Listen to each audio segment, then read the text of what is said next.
চলে যাচ্ছে কেমন করে। তো কোথাও গেলে এখন তো আমাদের যেমন টোটো হয়েছে না, এই টোটো হয়ে কিন্তু মানুষ আর হাঁটে না, আর হাঁটে না। হ্যাঁ, রিক্সা ছিল তবুও মানুষ একটু হাঁটতো, আর এখন টোটো হয়ে কিন্তু আর হাঁটে না। শোনো, হাঁটার সময় তো দেয় না টোটো বাবা, যেমনি বাড়ি থাকাতে আছি দাদা, উঠে উঠে উঠে কি করা, আদর করে তুলে নাই তো, আদর করে তুলে নাই, দাঁড়াতে বলতে হয় না। হরে কৃষ্ণ। তবে গোবিন্দ আমার কোন টোটোতে যাচ্ছে, দেখো গোবিন্দ চলে যাচ্ছে, কোন টোটোতে যাচ্ছে গো? ও ভামিনী মনে রাখে,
বললেন ভামিনী মনোরথে, মানে ভামিনী মানে চিন্তা গো, ভামিনী মানে চিন্তা।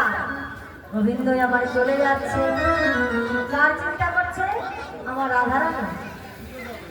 রাধারানীর চিন্তা করিতে করিতে সুবল বদন দর্শন করে যখনই সুবলের বদন পানে যায়, তখনই কিন্তু আমার প্রেমময়ী রায়ধনীর কথা মনে হয়। তাই আজ ওই ভামিনীর কথা চিন্তা করিতে করিতে চলে যাচ্ছে। দেখবেন কোথাও আপনি যাবেন, আপনার সাথী নাই একটাও সাথী, যদি আপনি কোনো একটা মাথার মধ্যে চিন্তা আসে বা কোথাও যেতে হবে, খুব তাড়া আছে, সেই চিন্তা করতে করতে কিন্তু আমরা তাড়াতাড়ি পৌঁছে যাই। হ্যাঁ, রাস্তা মনে হবে না, তাড়াতাড়ি চলে যাওয়া যাবে। তাই গোবিন্দ আমার রাধা বদন ভাবিতে ভাবিতে ভাবিতে ভাবিতে রাধা বদন ভাবিতে ভাবিতে ভাগবতী যমুনার তীরে যে দাঁড়ালো, যমুনার তীরে দাঁড়ায় হে যমুনার জল মনমত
টানে, যার যেমন ভাব সে তেমন শোনে। হরে কৃষ্ণ। সর্বপ্রথমে বাসি কে শুনলেন মা? সর্বপ্রথমে বাসি শুনলেন মা যশোদা। যশোদা শুনে বাসি ননীতে জননী, পিতানন্দ শুনে বাসি বাধা বয়ে আসি, সখাগণে শুনে বাসি ভেনু চালায় আসি। যোগমায়া বাসি শুনলেন উপায় করে দে, উপায় করে না। আর এইদিকে প্রেমময়ী রায়ধনী বাসি শুনলেন ঘাটে সোরাই। ঘাটে এসো রায়া। এবার যে যেমন বাসি শুনেছে, মা যশোমতী গোপালের সেবার দ্রব্য নিয়ে ব্যস্ত। এইদিকে প্রেমময়ী যে বাসি শুনলেন, আজ গোবিন্দ চরণে নিবেদন করে বলে, হে গোবিন্দ, গোবিন্দ তুমি যে আমায় অমর সাহায্য ডাকলে, বলো বলো গোবিন্দ, আমি তোমার কাছে কেমন করে যাবো? কেমন করে যাবো? আমি তো বাদিনীর ঘরে থাকি। হে গোবিন্দ, তুমি অমন করে আমায় ডাকলেই তো আমি যেতে পারি। তবে তোমার যদি করুণা হয়, কৃপা হয়, তাই না মা? যেমন আমাদের এই যে হরিসভা বসেছে, হরিনাম যজ্ঞ হচ্ছে, কখনো মনে ভাববেন না যে কমিটির কয়েকজন বাবা মায়েরা এই যজ্ঞটা দিচ্ছে, সেই যজ্ঞের দায়িত্ব তাদেরই আছে। তা নয় গো মা, এই যজ্ঞে যে একমুষ্ট অন্ন দেবে সেই যজ্ঞের ভাগ পাবে। যে একমুষ্ট অন্ন দেবে এই যজ্ঞে সেই যজ্ঞের ভাগ পাবে। তাই বললে কখনো কেউ মনে করবে না যে ওরা হরিবাসন করছে, ওরা কীর্তন করছে, ওদের কীর্তন শুনতে যাবো কেন? তা নয়, এই যে এটা হচ্ছে আমার বিশ্বপিতা, সকলেরই তার নাম, সকলেরই নাম উন্নত। যেই গ্রামে হরিনাম সংকীর্তন হয়, দেশের মঙ্গল হয়, গ্রামের মঙ্গল হয়, সংসারের মঙ্গল হয়, অসংখ্য দূরে চলে যায় মা, মঙ্গলময়ের কৃপা হয় ঘরে ঘরে। হরে কৃষ্ণ। তাই এবার বাসি শুনেছে কে? বাসি শুনলেন যোগমায়া পুরনাবাসী। আজ বাসিতে স্মৃতি হলো নব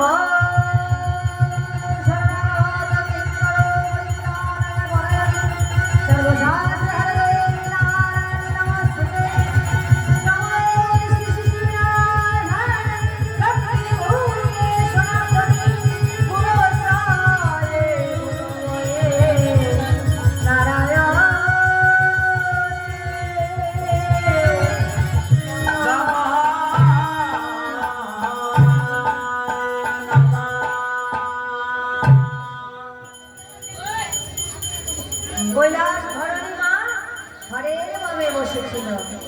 অকস্মাৎ গোবিন্দের বাঁশি শুনে যেন চমকে গেল। সে কি, গোবিন্দ আমায় ডাকছো? বলো বলো হে গোবিন্দ, তুমি আমায় কেন ডেকেছো? কেন ডেকাছ? চরণে প্রণাম করে বললেন, নমঃ স্বামী, তুমি আমায় আশীর্বাদ করো, আমি যেন কৃষ্ণলীলার সহকারী হই। ওই যে ওই দেখো আমায় মুরলী ধ্বনি করে আমায় গোবিন্দ ডাকে। গোবিন্দ দেবাদেব মহাদেব বললেন, তুমি বড় ভাগ্যবতী,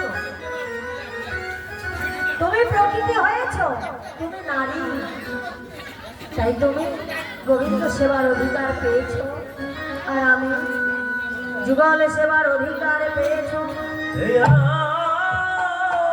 যাও,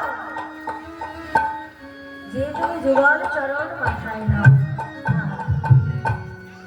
দেবাদেব মহাদেব আজ মহাদেবের চরণে কৈলাস ধরণী মা আমার প্রণাম করলেন। প্রণাম করে এবার প্রণাম করে বললেন, দেখো দেখো আমার মা যে যাচ্ছে, যোগমায়া, যোগমায়া রূপটি ধারণ করে চলেছে গোবিন্দের কাছে। বলে দুর্যোধী প্রণাম করি দেবী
এসে গোবিন্দের সন্মুখে দাঁড়ানো। বাবা তুমি আমায় কেন ডেকেছ? বলো না বাবা তুমি আমায় কেন ডেকেছ? আহা বলল মা আমি তোমায় কেন ডেকেছি জানো? আমি একখানি তরণী চাই। তরণী চাই? একটা নৌকা চাই গো, নৌকা। বাবা বাবা বাবা তুমি নৌকা কি করবে? তরণী কি করবে? তরি কি করবে? বলল মা গো যখন আমার জন্ম হয়েছিল বংশ রাজার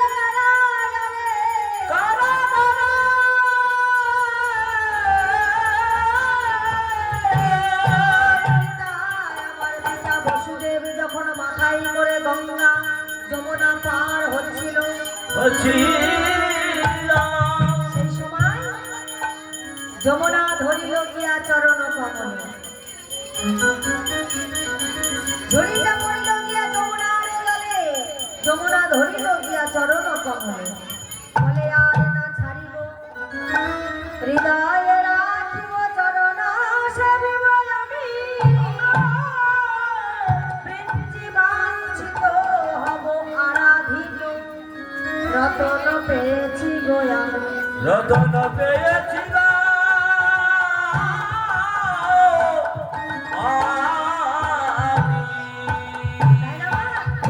আমার মায়েরা তো সবই জানে গো।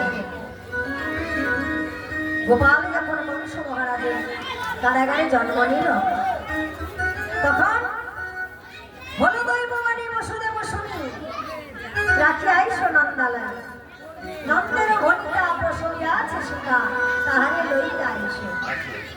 শুনে দিয়ে কি করলেন? তাড়াতাড়ি করে একটা ঝুড়ি এলো সেই কারাগারের মাঝে। সেই ঝুড়ির মাঝে গোপালকে তুলে নিয়ে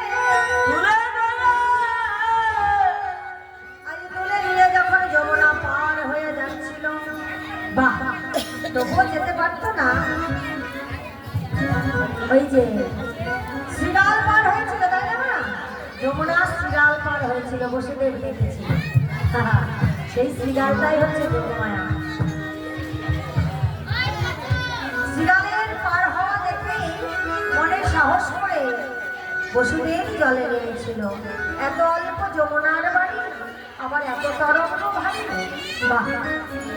এইবারে সেই দিনের কথাই আমার মনে হলো। সেই আমার যমুনা যখন আমায় কোলে পেল, যমুনা আমায় ছাড়ছিল না মা, বক্ষে ধরে রেখেছিল। আমি বলেছিলাম, ও যমুনে, কেন হও ব্যস্ত, দেহ দুই হস্ত, সেবা করো তুমি। ভগবান এসেছিল 4 হাসতে, দুটো হাত যমুনাকে গচ্ছিত করে দিয়ে বলল, যমুনে, আজকের মতো তুমি আমায় ছেড়ে দাও। আজ তুমি আমায় একা পেয়েছ। এই বৃন্দাবনে, এই যমুনার তীরে নিয়ে আমি বিহার করিব, বিহার করিব রাধা সহ সকল সঙ্গে তোমার যমুনায় আমি পার হব।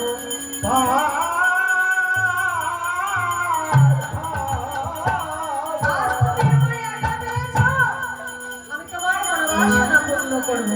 বলে যুগল চরণ তোমায় দেব,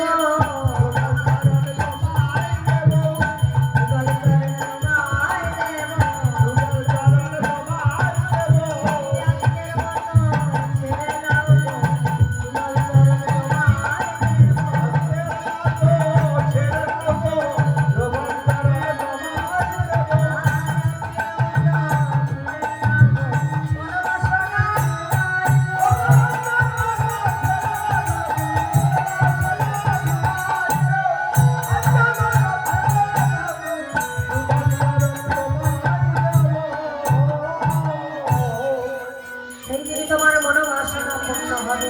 ওমা, সেই দিনের কথা আজ আমার মনে পড়েছে। ভক্তকে প্রতিশ্রুতি দিয়েছে তো, সেটি পূর্ণ করতে হবে। তাই আমার একখানি চরণে সৃজন করে দাও। বলো বাবা, তুমি চরণ কি করবে, নৌকা কি করবে? তুমি কি জানো না হে গোবিন্দ? হে গোবিন্দ, তোমার জন্য যাওয়া এই দেহ তরিটা সাজিয়ে রেখেছি। আহা! যোগমায়া পূর্ণবাসী বললেন, গোবিন্দ আমার বলছে, ওমা, এ তো তোমার দেহ। এই দেহটিকে তুমি কেমন করে নৌকা তৈরি করেছো বলো? বলে, শুনবে বাবা, যা কিছু আছে এই বিশ্ব ব্রহ্মাণ্ডে, তা আছে আমার হৃদয় ভাণ্ডে।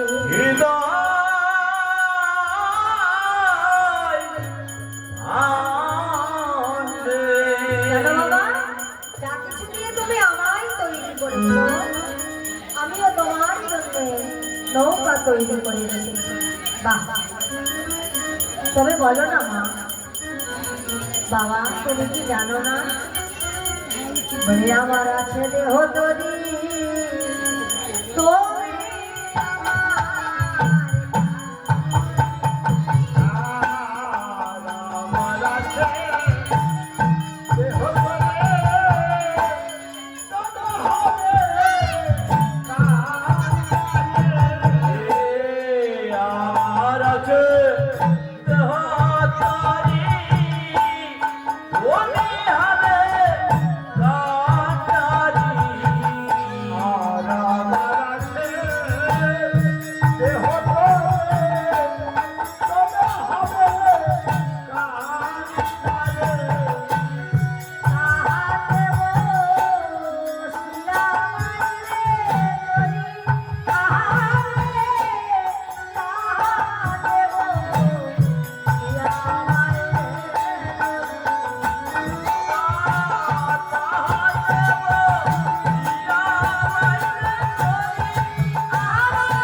তুমি আমার কান্ডারি, তুমি যেমন করে আমার এই দেহতরিটা চালাবে সেইভাবেই চলবে নাকি গো মা? আমাদের কি দেহে চাকা লাগানো আছে? লাগানো নেই। গোবিন্দ গুরু কৃপা বলে যেমন চলে চালায় তেমনি আমরা চলি। যতদিন দেহে আছে প্রাণ, সঙ্গে আমাদের আছে ভগবান।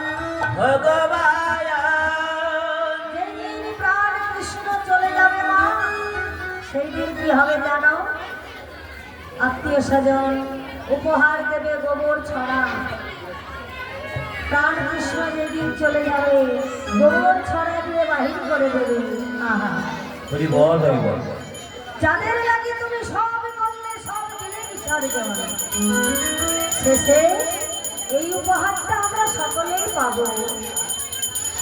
মানুষ মারা গেলে গোবর ছড়া দিয়ে বাহির করে দেয়, সে যেন আর কোনোদিন ফিরে না আসে, সে যেন আর কোনোদিন ফিরে না আসে। এতই অপবিত্র হয়ে যায় যে গোবর ছড়া দিতে হয়। নিতাই গোবর হরি হরি বল হরি বল।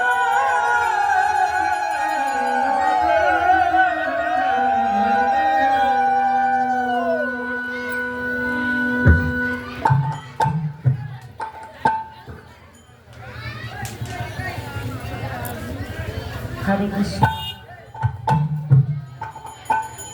এই তো আমাদের সংসার। অসারকে সার করে নিয়ে আঁকড়ে ধরে আছি। একদিন সবই চলে যেতে হবে। একদিন সব ছেড়ে চলে যেতে হবে। পুত্র পরিজন, বাড়ি গাড়ি জমিদারি কিছুই সঙ্গে যাবে না। শুধু যাবে হরির নাম আর এই ভক্তের প্রেম, আর কিছু যাবে না। হরে কৃষ্ণ।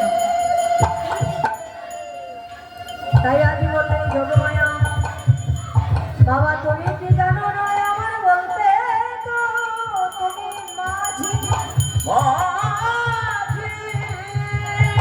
তুমি কৃপা করে আমার এই দেহটা যতদিন চালাবে চলবে, যেই দিন মাঝি নৌকা থেকে নেমে যাবে সেই দিন আর এই নৌকা চলবে না। আরে নৌকা চলিবে এ নায়া। হরে কৃষ্ণ। ছোট্ট একটি দৃষ্টান্ত মনে পড়ে গেল। ত্রেতায় রাম অবতারে যখন রাবণ সীতাকে হরণ করে নিয়ে গেল, আহারে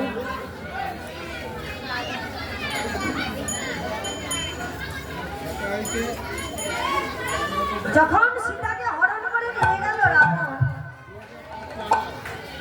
মন্দোদরী রাবণের দুটো চরণ ধরে কাঁদতে লাগলো। ওগো এ কি করেছো তুমি? শোনো শোনো ওগো স্বামী, তুমি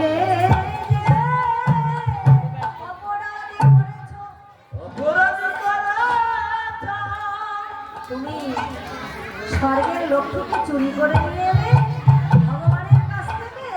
হ্যাঁ, ভগবানের কাছ থেকে তার স্ত্রীকে তুমি হরণ করে নিয়ে এলে। নারী হরণ মহাপাপ গো মা, নারী হরণ মহাপাপ। তুমি তাকে হরণ করে নিয়ে এলে। যাও স্বামী, তাকে তুমি রেখে এসো। তুমি সসম্মানে আমার তুমি রেখে এসো, প্রভু শ্রী রামচন্দ্রের কাছে দিয়ে এসো। মন্দাদরী রাবণের চরণ ধরে যাচ্ছে। তুমি অন্যায় করেছো, অপরাধ করেছো, পাপ করেছো, তাড়াতাড়ি দিয়ে এসো। আজ নয়ন জলে নয়ন জল এবং ভাষায় কাঁদছে। রাবণ ধমক চমক দিচ্ছে, চুপ। এমন করে কেঁদো না ভগবান। মন্দারী তুমি এমন করে কেঁদো না, বেদনা অমন করে কেঁদো না। জানো নাবিকে আমি নৌকা চুরি করেছি। শোনো, এই পাপ লঙ্কায় কোনোদিন প্রভু শ্রী রামচন্দ্র আসবে না, কোনোদিন আসবে না। তাই তো তার নৌকাটা চুরি করেছি। এইবার ভগবান আমার এই লঙ্কায় আসবে। তাই শোনো মন্ত্রী, এমন করে তুমি নয়নে জলে নষ্ট করো না, নয়নে জল তুমি ধরে রাখো। অন্ধকারে তুমি নয়নে জল নষ্ট করো না। কেন জানো? যেদিন প্রভু শ্রী রামচন্দ্র আসবে তার লক্ষ্মীকে নিতে, আহা, তুমি যদি এখনই নয়নের জল শেষ করে দাও তাহলে বলো না, সেই দিনই তুমি প্রভুর চরণ কেমন করে ধোয়াবে। আহারে, তাই অপমন্ডলী নয়ন জলে ধরে